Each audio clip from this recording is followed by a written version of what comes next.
you want to find the digital store of value, the digital gold, which is Bitcoin. And that makes a lot of sense. That's what Fundstrat has been advocating for since 2017. That was more than 8 years ago. And in fact, Tireless Ken remembers when we first started writing about Bitcoin in 2017 and we said it would be institutionally adopted as digital gold, people ridiculed us. We lost a lot of customers actually because they thought we really lost our grounding to reality. But as you know, 8 years later, that's the narrative. Bitcoin is digital gold. What does synthetic mean here? It means the dollar no longer represented a physical commodity. It was no longer tied to gold or any tangible asset. The only thing you could trade a dollar for was another dollar. This shift terrified many investors at the time. People rushed to buy gold, and that turned out to be a great trade. But Lee points out a fascinating truth. If everyone had dumped dollars for gold, the US economy would have collapsed. Please take a little time to like this video, subscribe to the channel, and turn on post notifications for more videos like this. You can also check out our other videos on cryptocurrencies and the overall digital asset space, and drop your comments and observations in the comment section below. Everything you do helps with the YouTube algorithm and immensely contributes to the channel's growth. Thanks, and enjoy the video. Wall Street stocks like Goldman Sachs and JPMorgan are going to become a lot more profitable. Their margins are going to go up. They're going to become a lot less cyclical, and their PEs will probably look more like tech stocks. So I have to go all the way back to 1971, because in 1971, the dollar became synthetic. Now, you may not know what I'm talking about, but in 1971, the dollar was no longer convertible into gold, which means the dollar became a synthetic instrument because you could only exchange it for a dollar. Now think about what that means. In 1971, a lot of folks got scared and they said, well, I want to buy gold instead. And actually that was a great investment. But if everyone bought gold, the US economy would have collapsed, right? Because the dollar represented nothing but itself. So you had to create a system where people would believe the dollar was useful, and that was what Wall Street did. They created all these financial products because the dollar became synthetic. Money market funds in 1971, currency futures in 72, debit cards in 78, mortgage-backed securities, currency swaps, interest rate swaps, S&P futures, zero coupon bonds. I mean, a lot of these you guys all remember, exchange traded funds. If Wall Street didn't do that, another currency would have become dominant. But that's not what happened, right? The dollar today is 80% of all financial transaction quoted pairs. So when we went to a gold, off the gold standard, the dollar became the dominant pair. And in fact, 7 of the top 30 largest companies in the world are banks, including JPMorgan, Visa, MasterCard, B of A, etc. Okay, well, in 2025, which is 2 generations later, it's not just the dollar that's becoming synthetic. Everything is going to become synthetic. Let me explain that. The first is the Genius Act, which is what Congress passed earlier this year, which creates the stage for a stablecoin boom.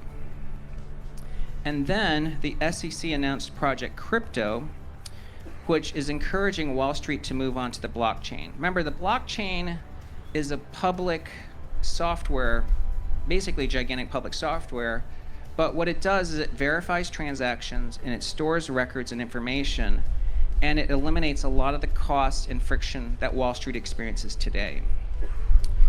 In fact, Treasury Secretary Besant believes that just the stablecoin market could be $3.7 trillion compared to $250 billion today. That's exponential growth as we start to see Wall Street move things synthetically onto the blockchain. So what does that mean? Well, if everything's becoming digital, okay, you've heard a lot of people say, well, you want to find the digital store of value, the digital gold, which is Bitcoin. And that's makes a lot of sense. That's what Fundstrat has been advocating for since 2017. That was more than 8 years ago. And in fact, Tireless Ken remembers when we first started writing about Bitcoin in 2017 and we said it would be institutionally adopted as digital gold, people ridiculed us. We lost a lot of customers actually because they thought we really lost our grounding to reality. But as you know, 8 years later, that's the narrative. Bitcoin is digital gold. Well, let's think about the next 10 to 15 years. Wall Street's going to build a market for digital assets. Now, for reasons I won't cover here, it's going to be on Ethereum because that's really where everyone is building this future. But the thing I want to highlight today is that Wall Street is going to build a market for digital assets onto the blockchain. So it's more than just dollars, it's everything. So think about this. There's two story arcs that are going to be the next 10 to 15 years why I think it's the biggest macro trade. The first is stablecoins, the upward one. Stablecoins, we're going to tokenize stocks. NASDAQ actually just approved that this week. We're going to tokenize credit, tokenize real estate. Maybe we'll monetize our reputations on the blockchain so we can value that. And we'll monetize intellectual property, which, as you know, is the largest component of CapEx today. So if you look at GDP data from BEA and you look at what they call private investment spending, the largest share of that is intellectual property. That is easily moved onto the blockchain. But then there's another story arc. If you're going to be able to digitize that information, you're going to monetize data collection, royalty streams, loyalty programs. As you know, that's a huge business, is the value of your frequent flyer miles. Then there's going to be agentic AI and things like proof of humanity. So that all is what you're going to see in the next 10 to 15 years. This is the biggest opportunity for Wall Street ever. Okay, so that gets me to the last point, and I believe there'll be time for questions too, which is I've given you 5 reasons to be bullish on stocks, but yet this is the most hated rally ever. And I believe I know the reason. I'm going to explain it, but don't get angry at me if that's the reason, okay? Treasury Secretary Janet Yellen has even suggested that the stablecoin market alone could grow from today's $250 billion to nearly $3.7 trillion. That's a 15x expansion, and it's just the beginning. The net bulls is bearish. Do you see it? Minus 11. We've had 5 weeks while the market's made all-time highs and everyone's skeptical. In fact, this is from Tireless Ken, you looked at all the times the market had a 25% or more rally, and I put a red dot, usually sentiment's quite bullish by the time you had a 30% rally. We've had a 34% rally, and yet the average sentiment is still negative. That tells me, first of all, that most people went to cash in April. They didn't think we'd recover, and I don't blame you because I remembered at the April lows, we heard a lot of people tell us, Tom, there's no way we can recover because the Fed's not going to cut rates or expand the balance sheet, so you don't have any liquidity coming. Our argument was that waterfall declines always see reciprocal recoveries. Okay, but I believe the reason people are bearish is because of political affiliation. So please do not judge me. I'm registered independent, but I want to point out some facts. I am a registered independent, and I didn't vote for either candidate in this last election. But if you look at the general population, the US is 50-50 roughly between Democratic affiliated and Republican. Okay, so it should be half. But if you look at the University of Michigan survey respondents, and they published the affiliation, 60% of the people that respond to the UMich survey are Democrats. So when you see UMich inflation and confidence, just remember it's skewed because more people who respond are Democrats. The media, we know political affiliation is 89% Democratic. And we know that if you look at contributions by Federal Reserve employees, 92% donated to the Democratic Party. Okay, so as we run that down again, half the United States is Democratic, half is Republican. But media and the Federal Reserve skew Democratic. Well, look at the equity market.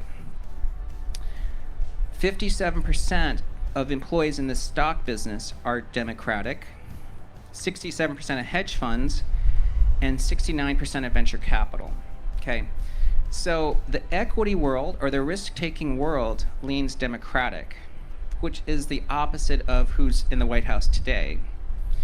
Whereas the bond market, 83% of those who work at savings and loans are Republican. Mortgage bankers, 64%, and commercial banks, 60%. So the bond market leans Republican. That might explain something to me, because if you ask me in 2025, why did we not get bearish? It's because the high yield market barely reacted to the tariff headlines. Spreads didn't blow out. So we figured, well, if the bond market says the economy's fine, stocks should recover. So I think the reason why you might be bearish, or your friends might be bearish, is that the stock market is primarily Democratic and they think Trump is crazy, whereas the bond market leans Republican and thinks everything's fine. I believe this is the reason it's the most hated V-shaped rally. And so I got a few closing points. Well, first I just want to show you the survey. I mean, look at the UMich survey. The UMich survey, if you ask about inflation, Democrats respondents say inflation's 6%.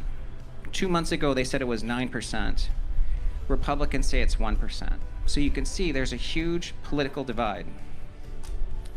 I mean, unless they shop at different stores. Okay, so this is how we want to be positioned. First, we like AI and crypto. So that means Mag 7, Bitcoin, and Ethereum. But we also like industrials, financials, and small caps because that's a play on the dovish Fed. And the last set of points here is more just a reminder. The first is you have to remember the rule of 10 best days. I know there's going to be a lot of folks here who are really good at market timing. I'm not one of those. Okay, but here's the thing. Since 1928, the S&P has returned 8% a year. That's the first row.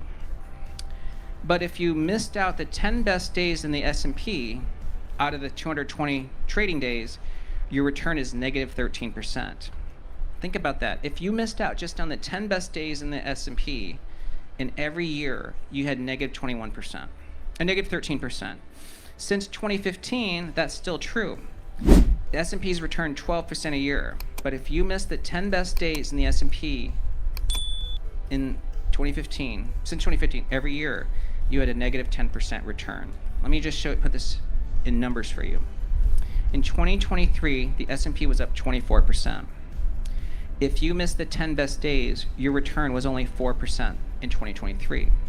In 2024, the S&P was up 23%. If you miss the 10 best days, your return is only 4%. So you get our point. You miss out on most of the gains if you sit out the 10 best days, which is why we don't want you to time the market. That political divide colors how people interpret economic data. For example, in University of Michigan consumer surveys, Democrats estimate inflation at 6%, while Republicans say it's just 1%. It's as if they're living in different economies entirely. Lee believes this polarization is why the stock market's strength feels unreal to half the population. The rally is strong, but sentiment is split, making it the most distrusted bull market in modern history.